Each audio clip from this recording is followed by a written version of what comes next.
Welcome to Bathurst for the highlight of this year's practice for the Hardies-Ferodo 1000. For the first time, the 10 fastest cars will fight it out for grid positions, Indianapolis style. And here are the 10 top contenders coming down the top of the mountain for the first time. Behind the pace car, we have Peter Brock on the left-hand side, Alan Rhys alongside him, then John French, Jack Brabham, the two Ron Hodgson Channel 7 cars, Colin Bond on the outside in car 2, Garth Wigston from Tasmania in Tirana 20, a fairly even spread of Ford and Holdens here, the big V8s, Alan Moffat in car 1, and from Queensland, Dick Johnson making up the 10. In practice earlier today, we did have Charlie O'Brien in the second of the Holden dealer team cars, fourth fastest, but he crashed after doing it, didn't make the top 10, and that led Rhys on the right-hand side, who was 11th fastest, up into these top 10 contenders. If one car runs against the clock are going to be interesting because of the changeable weather here. Bobby Morris was fastest earlier today with a 2:21.7, but they won't be doing anything like that, at least not in this early part. Track conditions, anything but good, but plenty of action assured. Take a break and then be back for the first qualifying run. Here's an Australian company as diverse as Australians themselves. Hardies Pipes bring water into homes across Australia and overseas. Our building products are used in many applications, from the tallest building in the Southern Hemisphere to beautiful homes throughout Australia. Hardies-Ferodo brakes stop all modes of transport, trains, planes, average vehicles and not so average vehicles. We're 90 years strong in Australia, the James Hardie Group. The ID formula reconditioned. It comes from Denmark and, like the Danes themselves, cool on the surface, but underneath, breathtaking. Stimorol has a clean, fresh, unashamed taste with a lot of staying power. So if you think you're mature enough, try Stimorol, the gum that goes with almost anything, from the country where almost anything goes. Everywhere across the nation, every pipeline application, Hardies pipes are all around, sitting you down to the ground. Got a really thirsty land, gonna give you a helping hand, just call a Hardies pipeline man.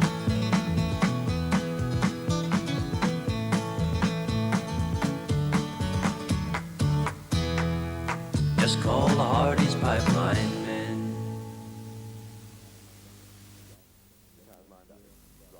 The cars lined up. It's Rhys and Leffler, Muir and Brabham, French and Brown from Tasmania, Wigston and Negus, Bell and Questa, the overseas drivers, Johnson and Shupin in their blue Falcon, Bond and Gibson, Brock and Richards, Ix, Moffat inside the car, Morris and Fitzpatrick. They're the top 10. They'll draw for starting positions. That's the scene on pit straight as the cars line up, waiting to draw for their positions. Alan Moffat sits in the car, co-driver Jackie Ix standing outside. Moffat doesn't want to get his shoes wet.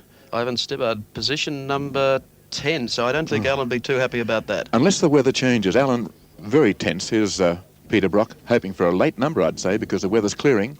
It looks like he's got an early number. Colin Bond, I don't think Colin would care what he got, although $8,250 rides on the result. Fastest driver will get that. Well, Colin seems happy. Well, Alan Rhys got the number 1 marble and he's first away. The track, as you can see, is extremely wet. Rhys would not be terribly happy about being first car out. Well, watch his approach to the first corner. Very, very tricky indeed, this track here today at Mount Panorama. Rhys led the race in the first lap last year, a real sprinter. Whether he quite has the machine to do it, and of course, if the track gets drier, he'll be cursing that number 1 draw because the later runners will certainly get an advantage. But around the track, quite a few modifications made this year. A little wider, that concrete fence on the right-hand side of your screen is an innovation that the overseas drivers particularly welcome. They didn't like that yawning drop that went down the mountain before. You can see Rhys, car number 6. He's on wet weather tyres, which must slow him down. These runs will probably be in the order of 14 to 16 seconds slower than their dry weather times this morning, when all of them were well under the existing lap record, which Alan Moffat holds, of 26.4. Rhys, not a bad line, almost kisses the side of the dirt there, but goes through to complete his lap. 2:38.2. Well, now, Jack Brabham coming across the line. There are 2 cars at once, one doing the fast lap, one preparing, and it's Brabham now the second man out. Jack Brabham, who won't forget his return to racing here at Bathurst a few years ago, but this is the first occasion that Brabham has come to Bathurst with his own team, touring car. A little sideways going over the top there. The track, as you can see, is starting to dry at the top part of the mountain. A very hazardous run for Jack Brabham. He's got a bit of everything, wet in places, then dry, and that would be the worst possible combination that you can imagine. Brabham, of course, with the experience, and he has Brian Muir, who is equally experienced as co-driver. Certainly a team who could run in the top three, I'd say, as long as conditions favour them mechanically. In the meantime, it's Brabham down towards the end of the run. Jack Brabham, not a bad run considering the track conditions. Last corner coming up, the approach here is vital. Not too bad, and he goes on to record his lap. 2:40.81. You seem to have some problem down the last corner, Jack. What happened? Just a minute. I just take my hat off.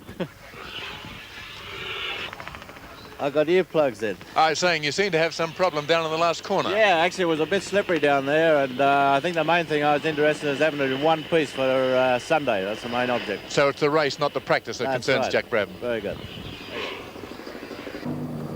Dick Johnson, one of the two drivers in the Brian Burt Ford team from Queensland.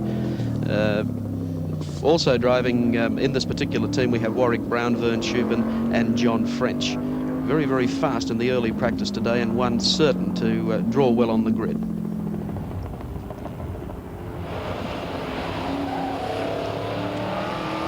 The Brian Burt Ford moving very fast up towards the top of the mountain, and as Mike Raymond said, the track is starting to dry out in patches, but it was a disappointing run all the same for Dick Johnson at 2:35.74. Now away again, and this is the second of the Ron Hodgson Channel 7 ASL Tiranas with Derek Bell at the wheel. His co-driver, of course, is Dieter Quester.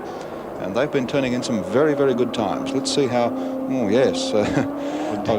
he handles that corner. But he managed to get the tail out a little bit, as a couple of them have done under these conditions. I think, Gary, that first corner is going to be the key to many of the runs. If you have a fast run through the first corner, you're quick all the way up the mountain. And look at Derek Bell flying. It's still wet there, must be very treacherous, very tricky for Bell. A vastly experienced driver. He's won Le Mans, and he's one of the top endurance drivers in the world. Went so well last year to win the 2-litre class, and I reckon that Bell and Quester could be the first international drivers ever to win here at Mount Panorama. Here he is on Conrod Straight, number 27. Drove here last year in the Brian Foley Alpha, back now to run a V8 and doing a good job of it too. A wheel into the dirt as he completes his one-lap trial. 2:36.5 was the time. It's like that, is it? Wasn't really very long, was it? Not very long, pretty slippery, was it? Very slippery. Yeah, well, it's the changing conditions. 1 minute it's dry, and then you come under the trees and it's all very slippery and rather nasty. On race day, do you want a dry track or a wet track? I think dry. You know, I mean, 6.5 hours or 8.5 hours as it would be in the dry is a bit unfunny, you know. But I think the dry would be better. But I'm voting for the dry, thanks. By now, conditions were starting to dry, and we had bright sunlight above. But the track's still wet in places, and the teams were placed with all sorts of decisions. And behind in the pits, crews were worrying what sort of tyres they should fit. Would the wets last? Should they change to intermediates? Or were dry the answer? Well, the first few cars went out, and their times were still fairly slow. Bob Morris, so fast in the morning, could do no better than a 2:32.8. A very disappointed man. Then Garth Wixon from Tasmania went out in the Roadways Tirana. He did a 2:37.09, and he too was a little crestfallen, because that was 15 seconds or so off the pace he was looking for. Colin Bond, of whom so much was expected, went out in the big Ford Falcon, a 2:31.77, but he too was running on wet tyres, and they weren't good enough for the drying track. John French went out from Queensland, a 2:30.24, came in with his engine running badly, and he wasn't going to go again, and now the decision was made. It was slicks, and the first man to try was Alan Moffat. We'll see how he... See this? Hardies Hardy Plank Wood Grain. The ideal and inexpensive way to extend your home. Hardy Plank Wood Grain is easy to work. Cuts easily with this score and snap knife. Hardy Plank is asbestos cement. It's really tough and non-combustible. Bill, over the road, chose Hardy's Montana for his extension. Good one, Bill. It's all here in these free brochures at better building suppliers. Believe me, Hardy's gives the handyman the professional touch. Australia's own original Seekers. Hamad has released this special album with 20 of their all-time hits. Unforgettable songs like Georgie Girl, I'll Never Find Another You, Morningtown Ride, Turn, Turn, Turn, We Shall Not Be Moved, A World of Our Own, The Carnival Is Over, and more. A collector's album of original Seekers, out now on Hamad. The very best of the Seekers. LP and cassette $5.99. Here's an Australian company as diverse as Australians themselves. Hardies Pipes bring water into homes across Australia and overseas. Our building products are used in many applications, from the tallest building in the Southern Hemisphere to beautiful homes throughout Australia. Hardies-Ferodo brakes stop all modes of transport, trains, planes, average vehicles and not so average vehicles. We're 90 years strong in Australia, the James Hardie Group. Back on the Mount Panorama circuit, one car against the clock, and this is the one they love to hate, Alan Moffat. Green flag for the 1977 Hardies-Ferodo 1000 winner. The man who last year almost engineered that magnificent 1-2 finish. And he is trying a beautiful line through that corner. That's going to put him in top gear for a run up to the top of the mountain. Alan Moffat desperately wanting pole position for this 1978 race, not only for what it brings in terms of money, $8,250, but to have the blue and white Ford Cobra sitting up there is just what Alan wants, and he is really screaming up this part of the circuit. Running on slicks, the first car to tackle the course like this. It's much drier, as you can see, but there are still some wet patches up top, and Alan Moffat will have to be very, very careful because he is flying. Tremendous bat in this Cobra.